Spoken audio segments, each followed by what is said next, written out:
Real estate photography is changing fast, but have you ever thought about how things will be in, say, 5, 10, maybe even 100 years from now? And during this time, will the rise of AI be changing our careers?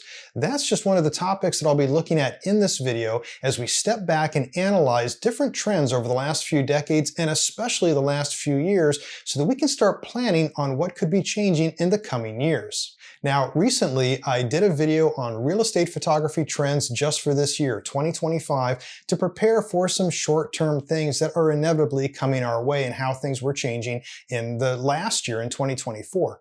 But what I want to do in this video is I want to look much further into the future so that we can really see what could be changing for the long term, not just to prepare for it, but also be aware of how things will change and what that means for our careers. The first trend that I'd really like to talk about is AI. And is that really going to have an impact on our career? Now, when AI started getting very popular back a few years ago, a lot of photographers were very concerned that it might replace them. Well, we've seen that really hasn't been the case, especially in real estate photography. In fact, it's been the opposite, where it's actually helped us do a lot more editing with simple things like generative fill and the remove tool. But there are some new things that are coming down the road. And one of the things that we're taking a look at now is text to video. That becomes very questionable for real estate photography and probably will never be able to replace what a videographer is doing for a real estate listing, because you have to have truth in advertising. And by the way, Firefly now does have a beta on doing some text to video, and I'll have information on that in another upcoming video. If you'd like to see more on that, just let me know in the comments. But also, there's the idea of taking photos to video. And that's where these companies are starting to take the photos and they're doing the parallax so that you can get a realistic type of zoom and moving around through a scene. And while that is very close to what your photos do show as a representation of the property if it were a video, it's not entirely accurate either. And this is where we might get conflicts with the multiple listing services. And that has its own set of issues for the future, and I'm going to cover a lot more of that later on in this video. While those are somewhat questionable as they might relate to real estate photography and the truth in advertising, there are some things that have been developed recently and will no doubt be developed even further, and those are things to enhance automatically your photos, to be able to do, for instance, automatic HDR blending and maybe some Flambient down the road. So there's companies like Imagen AI, there's also Aftershoot, and these companies, the idea is that they're going to use AI to enhance your photos. Now, Imagen AI still doesn't have window pulls, even for HDR. That's a real tall order to fit. Maybe someday they'll have it, but I just don't see it. Also, there's going to be a cost with this that we'll get to in just a second. But there's also other things too that can be changing as far as not just the enhancement, but also how you could light a scene. Switchlight is one of those companies, and while right now it's really not focused on real estate photography, just having the ability to then change lighting in a scene means that you could take some photo and change completely the lighting. So if you took just a flashed shot, you didn't want to do any Flambient blending to it, now maybe you could also bring in some light at the end of it. Those are things that are going to be coming down the road that are inevitable and would be definitely, I'm sure, accepted by most of the MLS companies because they wouldn't be misrepresenting a property. But all that comes with a big caveat. No matter how far AI goes, and no matter what the multiple listing service companies may allow and may not allow, AI, by its very nature, is a hog when it comes to power. It costs a lot of money to keep AI going. And more so to that fact, there's more than just, here we've got these data centers that require a lot of power. It's going to cost companies quite a bit to take care of and maintain. There's also something known as AI model collapse, and that's where if there is not enough real stuff made by humans for AI engines to learn from, then the AI engines start outputting garbage. So this has already been proven. It was published in the journal Nature, so we know that that's a big issue. So when we think about AI as it would be maybe a linear area of growth, that's really unlikely to happen. Instead, all these things, when we talk about AI, whether it's going to be text to video, whether it's going to be photos to video, whether it's going to be automatic enhancement, automatic blending, whatever it is, If it has AI in the name of it, it's going to plateau. It can only go so far, and eventually then humans are going to have to do more of the work.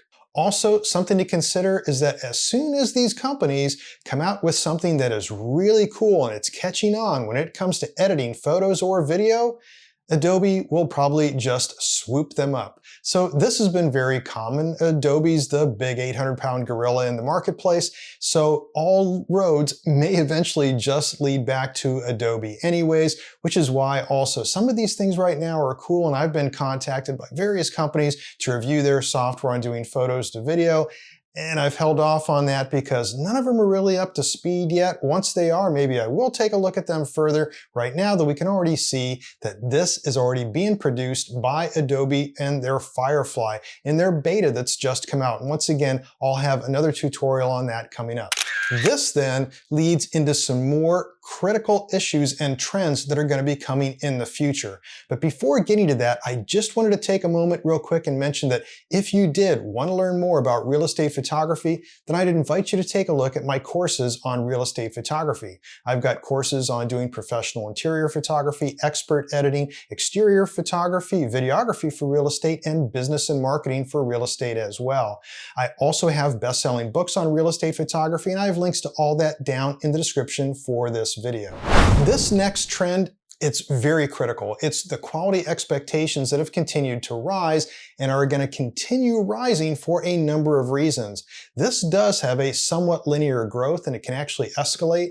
And we've seen this you go back 30, 40 years, and you take a look at what the multiple listing service was of older homes. It really was maybe one picture of the outside, maybe a Polaroid picture at best, and some lists didn't even have it before the internet came out. It still took a while after the internet became a household item that we started getting into real estate photography, producing more images. And nowadays, high image count isn't that uncommon in a lot of real estate listings. That's something that's changed really a lot just in the last 20 years. Yet, even before AI came into the picture here, there was still something that was really driving this and affecting it, and is still driving it today and is inevitably going to drive it more in the future, and it's something that I call the HGTV effect. So HGTV, the network that has all the fixer-upper shows, well, people get to see this before and after of these beautiful homes that people are getting remodeled and just amazing pictures, videography, whatever that's being done. People have these high expectations that if they're going to sell their home, they want their realtor to represent it like they see in what should be the household item of the standard for real estate photography, HGTV. So HGTV doesn't necessarily produce the best photos. It does a good job with video. And of course, they have high-end equipment doing it. But what's happened is that home sellers have had higher expectations of what should be captured of their property to put it for sale. And then the buyers also are already attuned by looking at photos or looking at videos. If it doesn't match the quality of HGTV, I think there's just a subconscious psychological impact that says this is just not good. It's just maybe a lower quality house, and that's really probably not the case. It could be just the quality of the photos. And this has already led from HDR being the way to shoot real estate photography many years ago to now starting to slide into variations of using flash. And of course, the more popular one has been Flambient, which has been on the rise over the last few years. As you know, that's something that I primarily use, although both have their place. And by the way, if you'd like to see more of that, I've got a video, I've got a link to that where I show the difference between HDR and Flambient and also when to use either one. So what this means over time is that as we look toward the future, HDR was already struggling with competing against Flambient. Once HDR was very simple, and now it's becoming so complex that a lot of the photographers that shoot HDR have to outsource their work because there's just so much more editing involved. Well, with Flambient, it does take more time on site, but the editing time is very low and you can get extremely high quality results. So what will this do over time? Now, I could say that Flambient will become the primary way to do photography. It probably will gain more ground over time, there's no doubt about it, but what will happen is HDR to survive is going to require more and more outsourcing.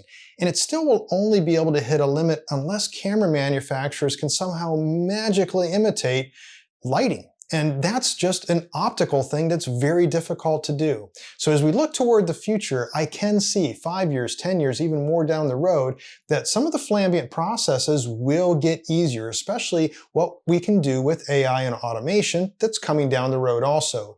HDR is kind of leveled off and hit a peak, and there's really nothing you can do about that because there's just optical science behind that on what you're left with ambient light and all the various colors that come with it. But there is one other trend that is already starting to happen, and I can see it down the road, and that's the death of the MLS. Now the MLS, the multiple listing service, that's what we call it here in the United States, and other countries have different names for it. But typically that was the old-fashioned way of getting your photos out there if you were a realtor. This actually started in the late 1800s, where the realtors would get together, they'd get all their listings, and then be able to publicize that to all the potential home buyers in the area. So that stayed the mainstay way before the internet. I remember buying my first house in the early 1990s, and the multiple listing service then, a realtor would print out on a dot matrix printer the spreadsheet of different houses that were for sale based on a criteria. Well, that's really not the case anymore. That's not how people look for homes. Instead, people go to Zillow.com, they go to Realtor.com, they go to Redfin, all these other websites that are now vying for your attention. And also those sites are also vying for realtors to pay them premiums to have their stuff listed, with also some boosts to help them get their sales. So things that can go far beyond what an MLS is going to provide, and realtors have to pay these MLS dues. Well, why would they pay dues to an MLS when they pay dues to other companies that can do a better job, and those companies are getting the eyeballs? In fact, one of the things nowadays, you go to almost any MLS website and you won't find any search. You won't find an ability to actually search for properties. So it doesn't even have the ability. So what does the MLS really provide realtors? Well, some legal protections and a few things like that, so it's still trying to tout that. But quite honestly, those things will definitely be supplanted by these other companies like Zillow, like Realtor.com, and like Redfin. What does that mean for real estate photographers? Well, you're probably not going to have to be so worried and dinged for small infractions. Well, you don't have to pay, usually your client does, but things like having for sale signs in the front of the house. That was always one of the crazy things about the MLS, and that, well, we want to give fairness to all the agents out there. Well, there's already been lawsuits about misrepresentation of having the two agent split commission. That also is starting to drive things toward, why do I need the MLS to begin with? If I have all this information up front through any other website and they're not really being that strict about it, what's the problem? So anyways, I see the MLS eventually just going away, not just for that, but a variety of other problems on how they've been strict, they've been behind the times, and even nowadays, they don't even have property search capabilities. The other trend that I wanted to talk about is smartphones in real estate photography, and there used to be a big fear that as these phones were being developed and taking really great photos and videos, that real estate photographers would be no more. Well, we've seen that also not be the case just in the last couple years. So as iPhones and Android, whatever, as they come out, they're sometimes more expensive than the cameras that you would buy for doing real estate photography. And there are some big differences too. I mean, smartphones, they rely on computational photography. They have very small sensors, so they're trying a lot of stuff in software to improve what they have. You really can't fire flash also from a cell phone, and you just have a lot more control over the quality, the lenses, all that if you're using standard cameras, especially the mirrorless cameras nowadays. So when we look toward the future, smartphones still have a place in videography, especially for making social media reels. It's something that I teach also in my course on videography for real estate. But when we look to the future, will phones still have a place? I don't think so in real estate photography. I really don't. It just doesn't even seem feasible. I see it having a portion of the real estate videography market, but I think that already has plateaued. And the big reason being is that now it's just a game of catch-up. As soon as a smartphone gets better in its quality doing video, well, so do the cameras that are coming out by the camera manufacturers. Anyways, these are some of the things that I see coming down the road for the future of real estate photography. Things do change all the time, and as they do, I will stay on top of it, and I will keep you posted.